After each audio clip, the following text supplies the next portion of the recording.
Hola a todos, sean bienvenidos a un nuevo video de fisiología. Esta vez vamos a analizar la fisiología de la visión. Antes de iniciar, necesitamos saber los principios físicos de la óptica.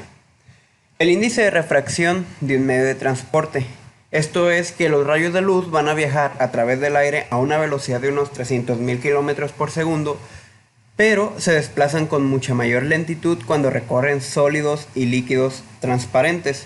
Y aquí podemos ver el índice de refracción, que en el vacío es de 1, en el aire es igualmente de 1, dióxido de carbono de 1, y en el hielo se hace más lento, pues está atravesando un sólido.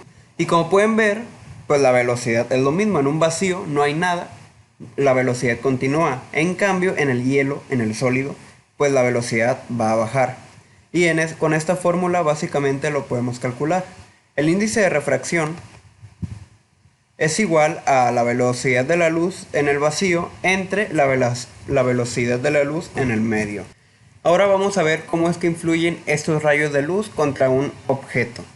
La desviación de los rayos luminosos al llegar a una superficie en ángulo se llama refracción. Aquí podemos ver dos tipos de refracción. En esta, que es una refracción continua, y esta que es una refracción horizontal. Y vamos a analizarlo. En el punto A podemos ver que cuando un rayo de luz que avanza en un haz choca contra una superficie limitante que quede perpendicular a su llegada, penetra en el segundo medio sin desviar su trayectoria. En cambio, cuando el rayo de luz atraviesa una superficie de separación que forma un ángulo, cambia de dirección si los índices de refracción de ambos medios son diferentes entre sí. Y esto es básicamente porque el objeto está perpendicular. Los rayos de luz primero hacen un choque. Este choque en la parte inferior de la onda de luz hace que haya un ángulo que cambie de dirección. Entonces, como este choca primero, va jalando a los demás, haciendo que la refracción tome un ángulo diferente al que estaba habituado. La dirección con la que viaja la luz siempre es perpendicular al plano formado por el frente de onda. En este lente podemos ver que los rayos de luz más extensos se van a desviar cada vez más hacia el centro, hacia un punto focal. El centro donde se desvían los rayos de luz se llama punto focal, exactamente en el punto rojo que estoy señalando. Este punto focal es gracias a la convergencia de los rayos. Del punto focal al lente se denomina distancia focal. Si la lente tiene exactamente la curvatura adecuada, todos se van a cruzar en el mismo sitio que se llama punto focal. En cambio, en una lente cóncava, esta va a dispersar los rayos de luz. ¿Por qué? Porque como podemos ver, si es cóncava, sus lados superior e inferior son mayores. Va a desviar los rayos de luz, pues van a penetrar primero los rayos de luz superiores e inferiores, haciendo un desvío. En cambio, en las que están en la zona intermedia, pues va a hacer un pequeño desvío angular. Como podemos ver, los desvía en un solo plano. Esta es la cilíndrica, esta es la esférica. Las lentes cilíndricas van a desviar los rayos luminosos en sus dos caras, creando una línea focal, como podemos verla en esta parte. En cambio, las lentes esféricas sufren una refracción por todos sus bordes y crean un punto focal. La combinación de dos lentes cilíndricas en ángulo recto equivale a una lente esférica. Hay que revisar esto otra vez. La lente esférica manda un punto focal. Entonces, si combinamos dos lentes cilíndricas, nos va a mandar puntos focales. La distancia a la que convergen los rayos paralelos en un punto focal común detrás de una lente convexa se llama distancia focal de la lente. Cuando los rayos de luz, que ya son divergentes, llegan a una lente convexa, la distancia hasta el foco en el lado opuesto de la lente es más larga que la distancia focal en los rayos paralelos. Lo podemos ver en esta. Y es posible concentrar los rayos paralelos y los rayos divergentes a la misma distancia de una lente siempre que cambie su convexidad. Por ejemplo, en los lentes para la miopía, la convexidad de la lente va a ser específica para un tipo de miopía, para que así la luz procedente del exterior penetre justamente en la fóvea o penetre en la retina y forme una visión aguda. Y aquí podemos ver una lente convexa. La lente convexa es parecida al cristalino, y más adelante lo vamos a ver. Los rayos luminosos emitidos por cada fuente puntual llegan a un punto focal al otro lado de la lente, que está directamente alineado con la fuente puntual y el centro de la lente. Es decir, están de lado a lado, en puntos contrarios. Cada fuente puntual de luz en el objeto llega a un foco puntual distinto en el lado opuesto de la lente y alineado en su centro. La imagen proyectada en la retina está al revés que el objeto original y sus dos extremos laterales aparecen invertidos. Para medir los lentes se utilizan las dioptrías. Cuanto más amplia sea la desviación de los rayos luminosos por una lente, mayor es su poder dióptrico o poder de refracción. Este se mide en dioptrías. Este es una dioptría en 1 metro, más o menos en medio metro, tal vez 3/5 de metro, 2 dioptrías, y menos de 1/5 de metro son 10 dioptrías. El sistema ocular de lentes está compuesto por 4 superficies de refracción: la separación del aire y la cara anterior de la córnea. Después, la separación entre la cara posterior de la córnea y el humor acuoso. Luego, el humor acuoso entre la cara anterior del cristalino y la cara anterior del cristalino, la cara posterior, perdón, y el humor vítreo. En total, el poder tiene un poder dióptrico total de 59 dioptrías. En la reducción del ojo se considera que existe una sola superficie de refracción, con su punto central de 17 milímetros por delante de la retina y un poder dióptrico total de 59 dioptrías cuando la acomodación del cristalino corresponde a la visión de lejos. El poder dióptrico total del cristalino, en el interior del ojo, bañado normalmente por líquidos de ambos lados, solo es de 20 dioptrías, más o menos la tercera parte del dióptrico total. Sin embargo, la importancia de este elemento radica en que, como respuesta a las señales nerviosas procedentes del encéfalo, su curvatura puede aumentar notablemente para permitir la acomodación. Estoy hablando del cristalino, y su curvatura depende básicamente de los músculos ciliares. ¿Se acuerdan que les dije que las imágenes se ven volteadas? Entonces podríamos decir, entonces todo lo que vemos está volteado. No, el cristalino ve las imágenes volteadas. Sin embargo, el cerebro está especializado y este invertirá las imágenes a su posición original. Ahora vamos al mecanismo de acomodación. En los niños, el poder dióptrico del cristalino puede aumentar a voluntad desde 20 dioptrías hasta unas 34, lo que corresponde a una acomodación de 14 dioptrías. Para conseguirlo, su forma cambia desde una lente con una convexidad moderada hasta una lente convexa. Y esto es gracias igualmente a los músculos, a los ligamentos y al iris. Más o menos, unos 70 ligamentos suspensorios van a estar sujetando el cristalino. El músculo ciliar, cuando se contrae, arrastrará los ligamentos del cristalino en sentido medial. Situación que va a relajar la tensión que ejerce sobre el propio cristalino. Estoy hablando de estas fibras. En cambio, hay unas fibras circulares. Estas, cuando se contraen, van a reducir el diámetro del perímetro formado por estas inserciones. También está controlada por nervios parasimpáticos, una estimulación parasimpática. El músculo ciliar está controlado por señales nerviosas parasimpáticas transmitidas hacia el ojo desde el núcleo del tercer par en el tronco del encéfalo. La estimulación de estos nervios básicamente contraerá los dos tipos de fibras, situación que va a relajar los ligamentos del cristalino y proporcionará un aumento del grosor y del poder dióptrico de dicha estructura. Entonces, el responsable del poder dióptrico es el cristalino. Que el cristalino capte menos o más dioptrías es básicamente a los ligamentos y a las fibras musculares. Entonces, si relaja los ligamentos, esto provocará que el ojo enfoque objetos más cercanos.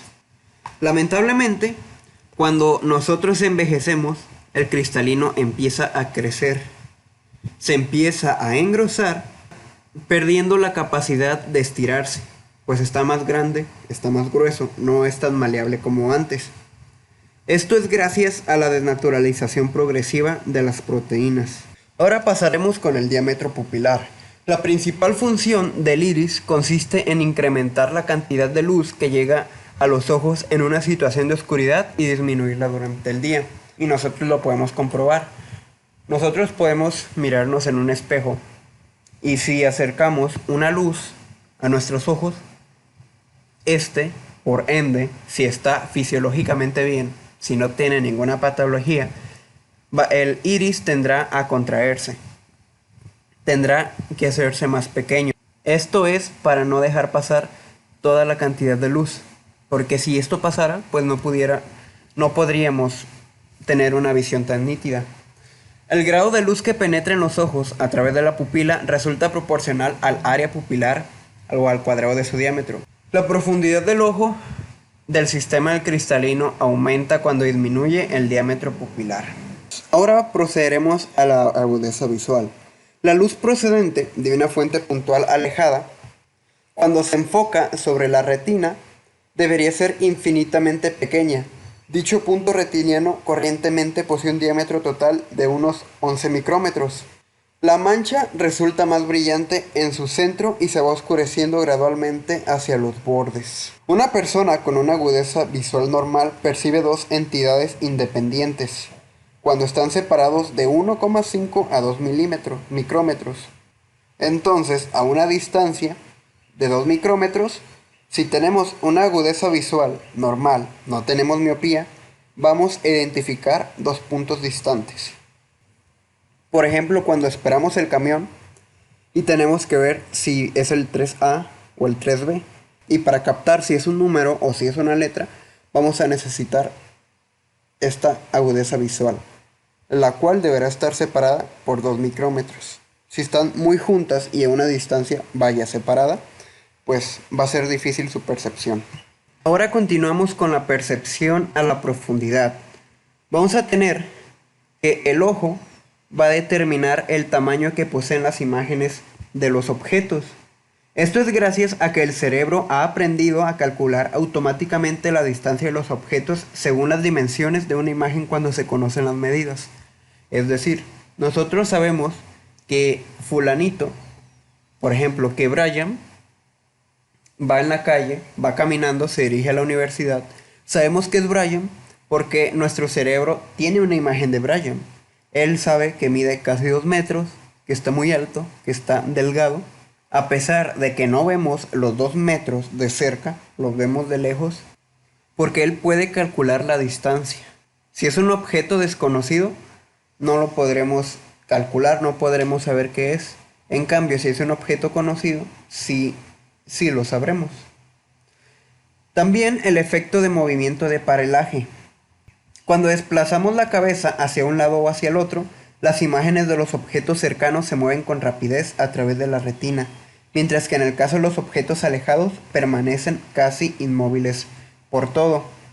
Por ejemplo, que nosotros nos pongamos un lápiz enfrente. Nosotros podemos ver el movimiento del lápiz de lado a lado sin mover los ojos, mantener la vista firme y el lápiz pase sobre nuestros ojos. En cambio, la visión de fondo, lo que estemos viendo, una pared, X cosa, va a permanecer estática. Y por último, el fenómeno de la esteropsia, es decir, la visión binocular. Como sabemos, un ojo está a poco más de 5 centímetros que el otro. Las imágenes formadas de las dos retinas son diferentes entre sí. Si nosotros ponemos un objeto en un ángulo derecho al ojo derecho, el ojo derecho lo va a captar. En cambio, el ojo izquierdo puede que no lo capte. Esto puede ser gracias al distanciamiento o a la nariz que nos pueda estar tapando. Otorga a las personas con dos ojos una capacidad mucho mayor para calcular la distancia relativa cuando los objetos están próximos, que si solo funciona uno de ellos. Pero esto es inútil para la percepción de la profundidad cuando se trata de distancias superiores de 15 a 60 metros. Una visión bastante alejada. Nosotros podemos calcular el objeto conocido a tal distancia. Este está en medio, pero tiene un lugar de visión, un punto focal diferente al otro ojo. Antes de iniciar, hay que saber que la formación de humor acuoso es de 2 a 3 milímetros por minuto. Es decir, se está cambiando minuto a minuto. Y es gracias a los procesos ciliares. Es decir, estos. Los encargados de expulsar el líquido, el humor acuoso, va a estar compuesto más que nada por el transporte activo de sodio hacia los espacios que quedan entre las células. El sodio va a llegar gracias a la capa vascular. Los procesos ciliares van a ser los encargados de transformar esto en líquido acuoso, en humor acuoso. Va a llegar sodio, va a arrastrar cloruro y bicarbonato.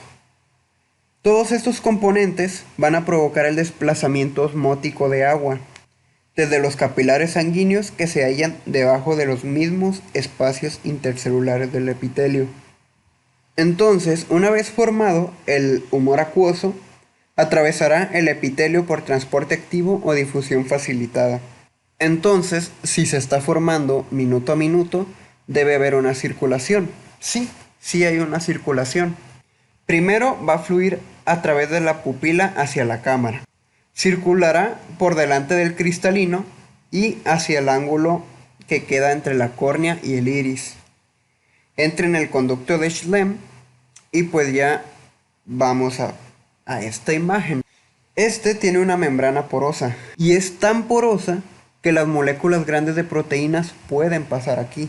Se dice que las venas acuosas, más que traer sangre, traen mucho humor acuoso. Una vez que pasa por el conducto de Schlemm, pasa por estas trabéculas, llega a las venas acuosas y se va. Lo que hay dentro del ojo puede variar desde 15 hasta 20 milímetros de mercurio. Normalmente es 15, puede estar en 12 y en 20. Ahora procederemos al ojo 2, a la función receptora y nerviosa de la retina. Para conocer esta función es necesario volver a la anatomía e histología de la retina. Como sabemos, el ojo se va a dividir en 3 capas: la esclerótica, la coroides y la retina. Esta vez solo voy a hablar de la retina. La retina está compuesta de capas. Tiene una capa pigmentaria, que está compuesta por las células pigmentarias, la capa nuclear externa, que comprende los conos y los bastones, la capa plexiforme externa, que comprende las dendritas de las células horizontales, y los axones de los conos y los bastones. Básicamente la sinapsis que hay entre las células bipolares, las células horizontales y los conos y los bastones. La capa nuclear interna contendrá más que nada núcleos, como de célula mácrina, horizontal, bipolar. La capa plexiforme interna se encarga de todos los axones, de las células amácrinas y células bipolares. También va a contener las dendritas de la célula ganglionar. Y la capa de las células ganglionares, como su nombre lo dice, va a contener las células ganglionares y habrá un estrato óptico. Este será una membrana limitante interna. Una vez conocido esto, necesitamos conocer la fobia. La fobia es el encargado de la visión aguda en el ojo. Como lo podemos ver en esta imagen, es una pequeña mancha negra en el ojo. Esto es gracias a que faltan las capas bipolares y las capas ganglionares. Solamente contiene los conos, que de hecho la fobia está compuesta casi en su totalidad de conos, los cuales estos conos serán mucho más alargados y mucho más delgados que los conos de toda la retina. Y procederemos a ver la anatomía de los conos y los bastones. Esto básicamente cambia. Si tiene punta es cono. Si es rectangular, pues es un bastón. Básicamente se va a dividir en 2 segmentos, un externo, un interno, otro en núcleo y en cuerpo sináptico. El segmento externo va a estar conformado casi en su totalidad por discos, lo podemos ver aquí. Este es un bastón y este es un cono. Estos van a estar revestidos de rodopsina o de pigmento de color, que van a ser las sustancias fotosensibles. Sin estas sustancias fotosensibles, nosotros no podríamos ver imágenes a blanco y negro o a color.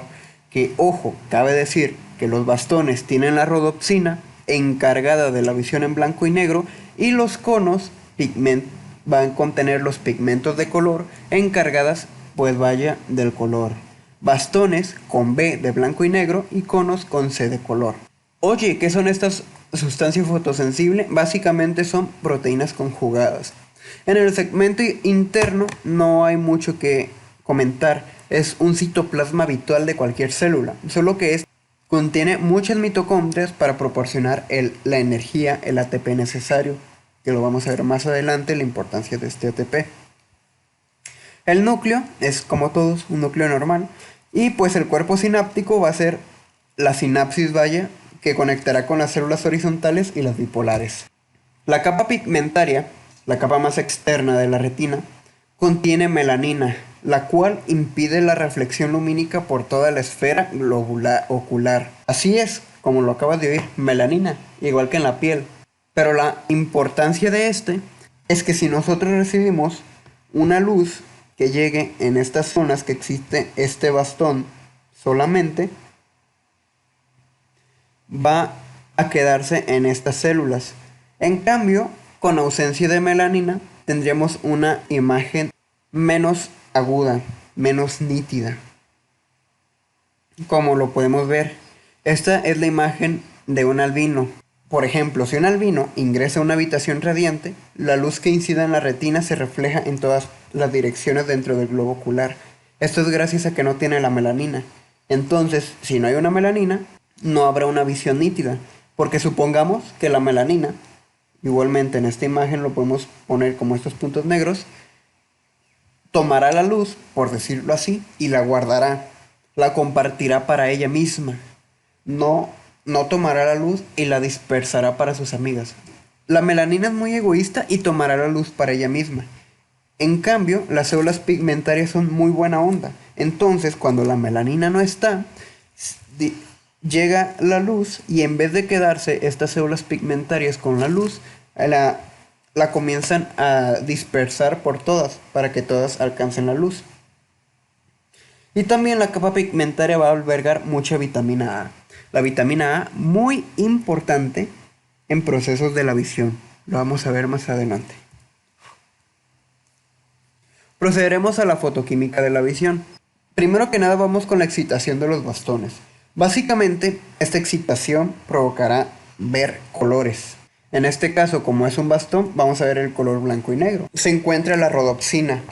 Esta rodopsina va a ser la encargada de la detección del blanco y negro. Pero esta rodopsina va a estar conformada por escotopsina y retinal. Este retinal tiene que ser específicamente 11 cis retinal, ya que si este no tiene el cis, la escotopsina no se podría unir al retinal, y si no se une, no habría rodopsina. Entonces tenemos aquí el mecanismo. Tenemos la rodopsina formada. Una energía lumínica transformará la rodopsina en vatorrodopsina, la cual en nanosegundos se convertirá en luminorodopsina, que en microsegundos se convertirá en metarodopsina 1, que esta a su vez en milisegundos se convertirá en metarodopsina 2. Esta metarodopsina 2, también llamada rodopsina activada, estimulará los cambios eléctricos en los bastones y tras ello, estos receptores ya van a transmitir la señal visual hacia el sistema nervioso central. Entonces, la importancia de la rodopsina es la formación de la rodopsina activada para la transmisión de señal. Y aquí hay de dos. Esta metarodopsina se sintetiza en segundos en escotopsina, que es para unirse al retinal, y en todo transretinal. Este todo transretinal, gracias a la enzima isomerasa, se puede convertir en 11 cisretinal. Pero si hay un exceso, este se transforma en todo transretinol, también denominado vitamina A. En cambio, si hay un descenso del 11 cisretinal, la vitamina A pasa a convertirse en 11 cisretinol y este a su vez en 11 cisretinal para la posterior unión con la escotopsina y en minutos crear nueva rodopsina. La rodopsina va a ser la encargada de la sensibilidad en los bastones. Entonces, viendo un método más fisiológico, aquí lo tenemos. La excitación de un bastón va a provocar un aumento de la negatividad en el potencial de la membrana en su interior, también denominado hiperpolarización. Como sabemos, en todas las células el interior es negativo, afuera es positivo. Hay un flujo continuo de iones de sodio y iones de potasio. Estos, a su vez, son intercambiados por una bomba de sodio-potasio, donde el potasio ingresa y el sodio sale. El potasio, de igual forma, seguirá saliendo conforme va entrando, y el sodio seguirá entrando. Pero en una hiperpolarización se va a descomponer la rodopsina, que es los procesos anteriores, lo cual va a disminuir la conductancia de la membrana del bastón para el sodio en el segmento externo. Este es el segmento externo, hay que recordar, lo vimos al principio de este tema. Cuanta más luz llegue al bastón, más se va a hiperpolarizar. En cambio, en la oscuridad, los niveles de GMPC elevados, que son los encargados de abrir los potasios, GMPC, pues van a ser elevados. Y lo podemos ver aquí. En la oscuridad, cuando no hay luz, no hay algo que excite, no hay luz que excite la rodopsina no va a hacer efectos en los canales de GMP cíclico. Esos canales van a permitir el flujo de sodio. En cambio, cuando hay luz, pues los canales de GMP cíclico se van a bloquear y no permitirá el exceso en la entrada de sodio. Y aquí lo podemos ver. La luz entra, estimula la rodopsina. La rodopsina hace sus procesos químicos convirtiéndose en rodopsina activada, la cual estimulará una proteína G transducina, que a su vez esta transducina activará una GMPC fosfodiesterasa que será encargada de convertir el GMP cíclico en 5'-GMP. Entonces, como no tenemos un GMP cíclico, no habrá una apertura de sodio. En cambio, lo vamos a tener convertido en este. La hiperpolarización llega en 0.3 segundos y dura 1 segundo. Y dura más de 1 segundo, potencial proporcional a la luz. Es decir, todo el potencial de acción que genere va a ser gracias a toda la cantidad de luz ingresada en el ojo.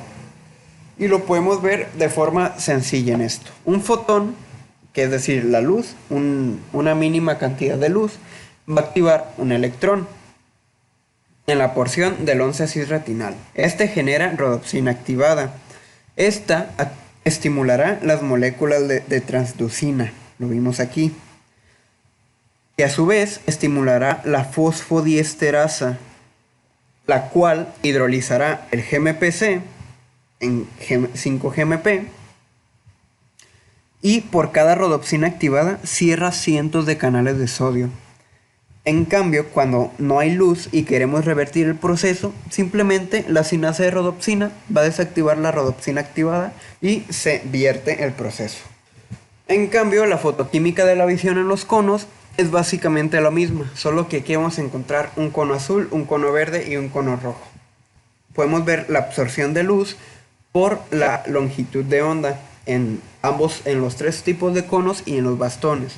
¿Se acuerdan que los bastones era escotopsina más retinal? Pues solamente en los conos va a ser fotopsina con retinal. Igualmente va a ser el mismo retinal, si no, no se podrían unir. ¿Hay una adaptación a la luz? Sí, y a la oscuridad también. Si ponemos de ejemplo a una persona que la pongamos en un cuarto con mucha luz durante horas, las sustancias fotosensibles quedan reducidas a retinal y opsinas. El primero se convertiría en vitamina A, es decir, el retinal. Por ende, la sensibilidad del ojo quedaría reducida. Es decir, la sustancia fotosensible, como su nombre lo dice, va a ser la encargada de sensibilizar los conos y los bastones. Si la persona permanece en la oscuridad, pasa todo lo contrario. Podemos ver cómo va ascendiendo la sensibilidad conforme pasamos en la oscuridad. Aquí estamos en un cuarto donde toda la luz nos ha quitado la sensibilidad, pero al transcurrir 10 minutos en la oscuridad, la sensibilidad aumentó en los conos, pero en los bastones es mucho mayor la adaptación. Esto es gracias a que nosotros podemos ver, no muy bien, pero podemos localizar figuras en la oscuridad. Espero que todos, no solamente yo. Dado que la recepción de las imágenes por la retina requiere detección de puntos luminosos y oscuros en la figura, resulta fundamental que su sensibilidad esté siempre ajustada a modo que los receptores respondan a las zonas luminosas. Procederemos con la visión del color. Para detectar el color, esto es básicamente en los 3 conos. Algunos conos se van a tener que inhibir y otros estimular para captar un color. Y aquí básicamente lo podemos ver. El cono verde necesita estar inhibido para que el cono azul, con una absorbancia de luz de 97, pueda ser captado en su 100%. Y así conforme los demás colores. Pero, ¿qué pasa si ambos conos se estimulan a la vez? Básicamente estos conos no tendrían función, veríamos un color blanco. La función nerviosa, básicamente vamos a repasar las capas. Hay una célula además, la célula interplexiforme, que la puse aquí. Esta pues no es muy abundante, manda señales en sentido retrógrado en la capa interna a la externa. Inhibe y controla la dispersión lateral de los impulsos visuales en las células horizontales. Vamos a encontrar 2 rutas. Una retina periférica, que existe en muchos animales. En esta, las neuronas y las fibras nerviosas encargadas de conducir las señales visuales correspondientes a la visión de los conos son considerablemente mayores que las encargadas de la visión de los bastones, y los impulsos envían al cerebro con una velocidad de 2 a 5 veces superior. Y lo otro, que es en la fobia, también denominado sistema rápido, pues está compuesto por conos, más que nada. Las células horizontales transmiten señales inhibidoras en sentido lateral por la capa plexiforme externa, y las amácrinas envían señales laterales por la capa plexiforme interna. Se cree que los conos y los bastones liberan glutamato en sinapsis con neuronas bipolares. Las células amácrinas liberan GABA, glicina, dopamina, entre otras para inhibir. Y las células horizontales, una parte también, pues va a inhibir. Solo las células ganglionares transmiten señales por potenciales de acción, las demás por conducción electrónica. Es decir, se hiperpolarizan los conos y los bastones, mandan su potencial, va en forma de escalera, llega el potencial, puede ser inhibido o no. Si es inhibido, pues no llega a las células ganglionares. En cambio, si es potenciado, llega a las células ganglionares, la cual, esta sí tiene un potencial de acción. Cuando se produce la hiperpolarización como respuesta a la luz en el segmento externo, se transmite casi con la misma magnitud de flujo de corriente eléctrica por el citoplasma hasta el cuerpo sináptico. Es decir, permite una conducción escalonada, que es lo que les comentaba. Las células horizontales tienen una función. Estas van a garantizar la transmisión de los patrones visuales con el debido contraste, en vez de producirse una amplia dispersión de las señales excitadoras por la retina debido a la extensión dendrítica en la capa plexiforme. Una visión contrastada. Aquí lo podemos ver, este es el haz luminoso, esta solamente es la zona de excitación, esta es la zona que le da igual, y esta es la zona de inhibición. La zona de inhibición es gracias a estas células horizontales, pues logran una acusada precisión en la transmisión de los márgenes de contraste contenidos en la imagen visual.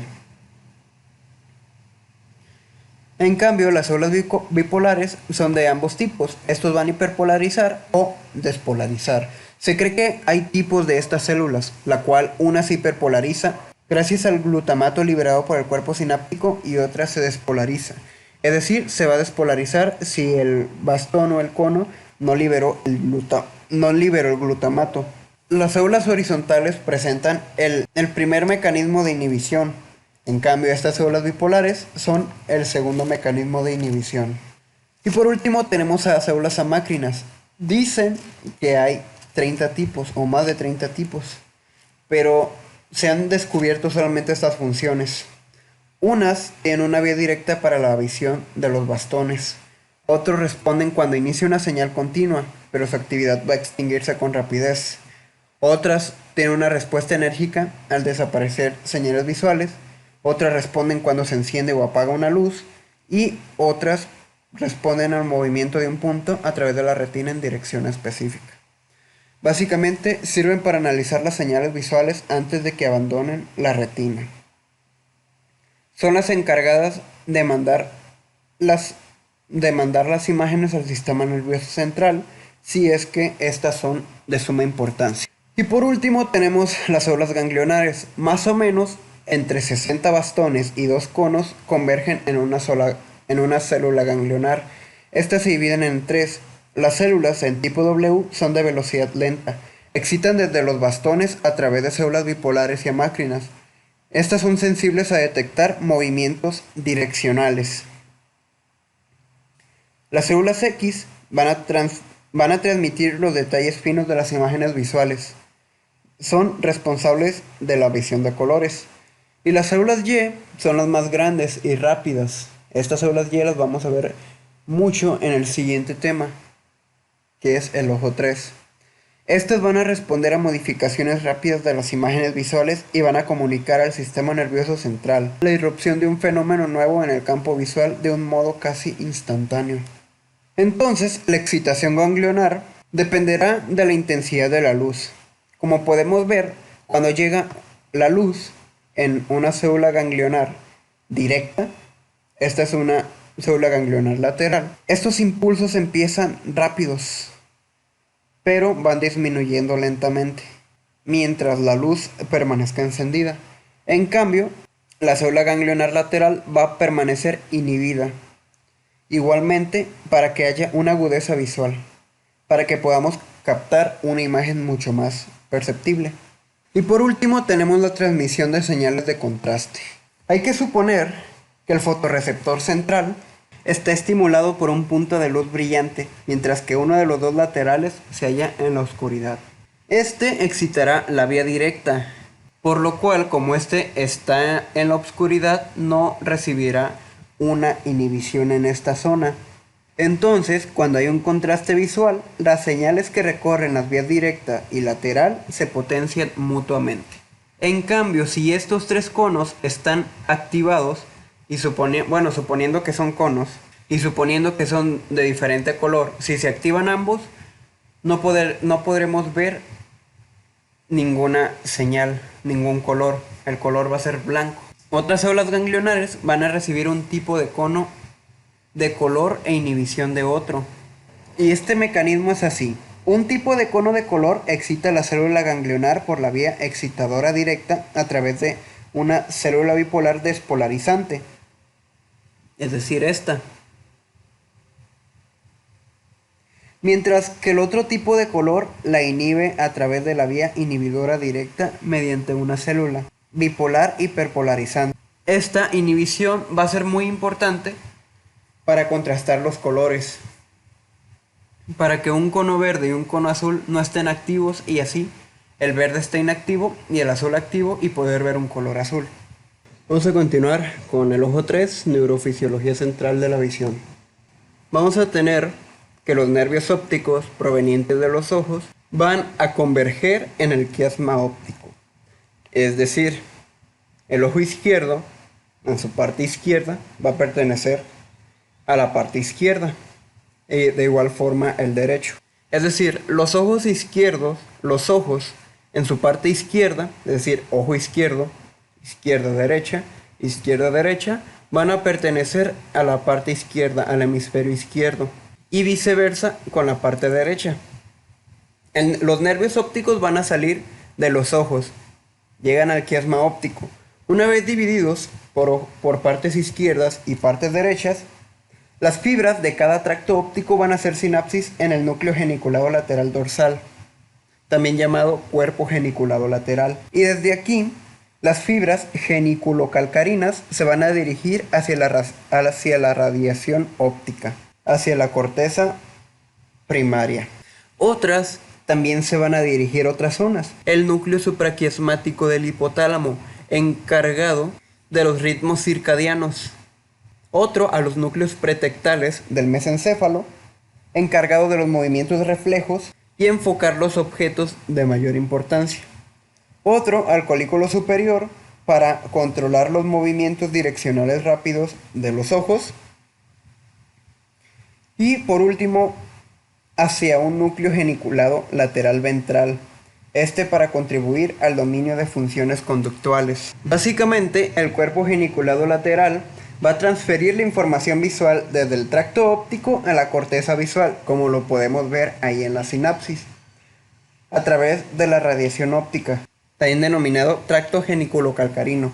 Otra función importante de este cuerpo geniculado lateral es filtrar la información de los impulsos hacia la corteza visual, es decir, controla qué parte se deja pasar en su camino. Se divide en capas, una capa magnocelular y una parvocelular. La magnocelular tiene conexiones con las células ganglionares de tipo Y, como que vimos anteriormente. Tiene una vía de conducción rápida y es ciego al color, es decir, solamente ve blanco y negro. Y además que la conducción punto por punto de la visión en esta zona es muy mala. En cambio, en la capa parvocelular tiene conexiones con células ganglionares de tipo X. Estas van a transportar el color, como lo vimos anteriormente también, y llevarán una información espacial precisa punto por punto. Su velocidad es moderada. En pocas palabras, una es contraria a la otra. La corteza visual está organizada en zonas, en áreas visuales. Esta se encuentra en la cisura calcarina. Esta es la cisura calcarínea del lóbulo occipital. En esta zona llegarán las señales visuales directas procedentes de los ojos. Como podemos ver en la mácula, son donde la fobia envía sus señales. Y hay que recordar que la fobia es la encargada de la agudeza visual, vista en el anterior tema. En cambio, en las áreas secundarias, reciben impulsos secundarios con el fin de analizar los significados visuales. Esta se encuentra en el área 18 de Brodmann, la cual recibirá señales de la corteza visual primaria. Hay más áreas, sí, terciaria y cuaternaria, etcétera, etcétera, hasta completar la docena, pero nosotros solo nos especificaremos en estas dos áreas. La corteza visual primaria tiene 6 capas principales, lo podemos ver en esta imagen. Las fibras geniculocalcarinas, es decir estas, acaban principalmente en la capa 4. Las señales de conducción rápida procedentes de las células ganglionares retinianas M terminan en la capa C alfa, 4C alfa. Pues tiene terminaciones hacia la superficie externa de la corteza y hacia los niveles internos más profundos. En cambio, las células ganglionares de tipo P, estas del color, igual que las otras, finalizan en la capa 4. Solo que estas específicamente en la capa 4A y 4C beta. Estas se van a transmitir en sentido vertical hacia la superficie de la corteza y hacia las capas más profundas, igual haciendo sinapsis con las manchas de color. La corteza está organizada en columnas verticales de neuronas. Cada columna tiene 1000 células aproximadamente. Después de que el impulso alcance la cuarta capa, se envían hacia arriba y hacia abajo en todas las columnas, tanto como se extendieron, tanto como se procesan. Este proceso separa fragmentos de información visual. Las primeras 3 capas excitan la corteza y las restantes tienden a profundizar. Es decir, nuevamente esta imagen, donde las señales ópticas llegan a la capa 4, sufren una nueva transformación para descifrar componentes independientes de información visual. Los impulsos que ascienden hacia la capa 1, 2 y 3 acaban enviando su contenido en sentido lateral. Por el contrario, los que descienden hacia las capas 5 y 6 excitan neuronas que transmiten su actividad a unas distancias mucho mayores. Y toda la explicación que les mencionaba en esta zona es de esta. Solo que por comodidad la expliqué en esta, pero es básicamente lo mismo. Pueden cambiar la imagen acá y es lo mismo. Estas manchas de color van a recibir impulsos laterales de las neuronas cercanas a ellas, como su nombre lo indica, las excitadas por el color. Estas, impulsos laterales. A pesar de que las señales visuales de nuestros ojos llegan a lugares separados del núcleo geniculado, estas señales aún permanecen separadas en la corteza. Pero como están separadas, una en cada columna, como lo podemos ver, también están entrelazadas en franjas a lo largo de la columna. Este efecto alterna imágenes de ambos ojos para verificar si coinciden. Si no lo hacen, activarán formas de volver a la fila, es decir, el efecto de concordancia, para corregir la mirada direccional de ambos ojos con el fin de que se funcionen entre sí. Vamos a encontrar dos vías importantes para el análisis de la información visual. Una vía rápida, de posición y movimiento, y una exactitud del color. La primera analiza la posición 3D, la forma global y el movimiento de los objetos. De esta manera fluye hacia atrás hasta llegar a la corteza occipitoparietal. Es decir, esta zona dice dónde está cada objeto en cada instante y si está en movimiento o no. La información de esta viene por fibras Y grandes del nervio óptico, originadas en las células ganglionares de la retina. Esta señal va a cruzar en las áreas de asociación somática que traducen esto en señales somatosensoriales. Que básicamente toda esta explicación es en esta. En cambio, la que analiza los detalles visuales y el color va a ser esta área. Van hasta las regiones inferior, ventral y medial de la corteza occipital y temporal, como lo podemos ver aquí, temporal y occipital. Y básicamente sirve para identificar letras, sirve para la lectura, determina la textura de objetos, colores detallados y descifra lo que es y lo que significa un objeto a partir de toda esta información. Al parecer en los hombres no funciona esta área a simple vista, pues muchas mujeres nos tiran indirectas que nosotros no solemos agarrar.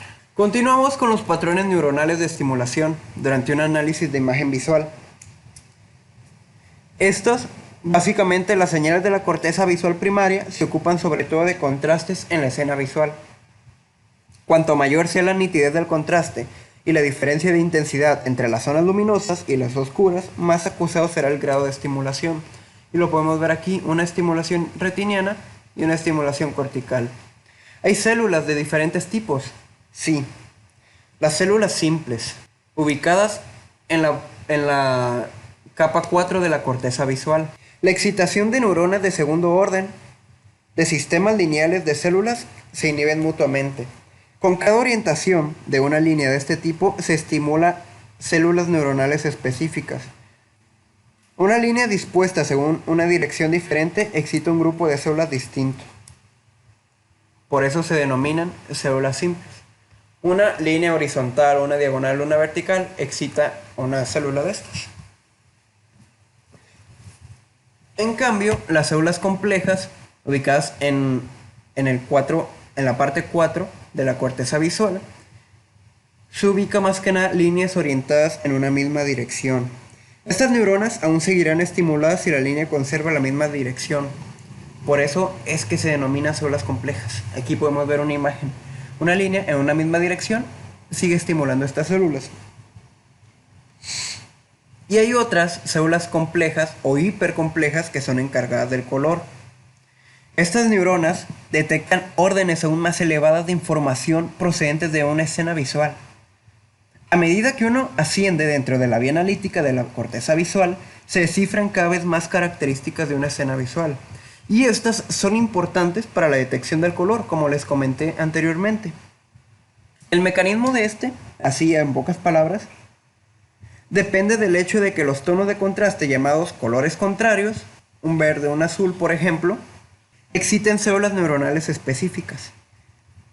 Se supone que las células simples van a detectar los primeros detalles para el contraste del color, ¿no? Entonces, las más complicadas están a cargo de las células complejas e hipercomplejas. También tenemos los movimientos sacádicos gracias a los músculos. Así, en pocas palabras, los músculos recto superior e inferior van a ser los encargados de mover el ojo hacia arriba y hacia abajo. Los músculos oblicuos van a ser los encargados de rotarlo. Y lo podemos ver. El recto El recto superior, el recto inferior y el oblicuo inferior va a estar inervado por el tercer nervio. El oblicuo superior solamente inervado por el cuarto par craneal y el recto lateral por el sexto par craneal. Estas formarán un fascículo longitudinal medial. Esta tiene una inervación recíproca. Uno se relaja y otro se contrae. Los movimientos de fijación están encargados por un área de fijación voluntaria y un área de fijación involuntaria. Una disfunción de un área voluntaria complica la posibilidad de que una persona, se podría decir, desbloquee su mirada de un punto de fijación y cambie hacia otro. Es decir, nosotros estamos viendo el celular y si de repente queremos ver hacia otro lado, no podemos, está bloqueada nuestra imagen en el celular hasta que al transcurrir el tiempo, bueno, no el tiempo, sino los minutos, pues ya podemos mover la mirada. En cambio, el mecanismo de fijación provocará un bloqueo de los ojos sobre el objeto de atención una vez que se ha descubierto, igualmente con un daño. Y pues esta área se halla situada, como lo pueden ver, delante de la corteza visual primaria. En resumen, los campos oculares involuntarios en la zona posterior de la corteza occipital bloquean automáticamente los ojos en un punto dado del campo visual e impiden así el movimiento de la imagen a lo largo de la retina.